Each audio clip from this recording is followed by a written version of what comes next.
ಕರುನಾಡಿನ ಸಮಸ್ತ ಗ್ರಾಮಗಳ ಮಹಾಜನಗಳೇ, ನಿಮಗಿದು ನನ್ನ ಅನಂತ ನಮನಗಳು. ನಾನು ವೇದಾಂತ್ ಗೌಡ ಸಂತೋಷ್ ಬಿದರಗಡ್ಡೆ.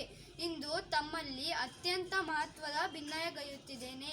ಇದೋ ಬಂದಿದೆ ಗ್ರಾಮ ಪಂಚಾಯತ್ ಚುನಾವಣೆ. ನಮ್ಮ ಕರುನಾಡ ಗ್ರಾಮ ರಾಜ್ಯವು ರಾಮರಾಜ್ಯವಾಗಬೇಕಾದರೆ ಮತದಾರರಾದ ನೀವೆಲ್ಲ ಪ್ರಜ್ಞಾವಂತರಾಗಬೇಕು. ಹಣ ಎಂಡ ಆಸೆ ಆಮಿಷಗಳಿಗೆ ತಮ್ಮನ್ನು ತಾವು ಮಾರಿಕೊಳ್ಳದೆ ಪವಿತ್ರ ಮತದಾನದಲ್ಲಿ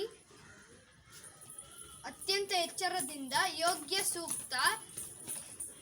ಸೂಕ್ತ ಅಭ್ಯರ್ಥಿಗಳಿಗೆ ತಮ್ಮ ಅಮೂಲ್ಯ ಮತ ಹಾಕಿ ಗ್ರಾಮಗಳ ಕಲ್ಯಾಣಕ್ಕೆ ನಾಂದಿ ಹಾಡಬೇಕು.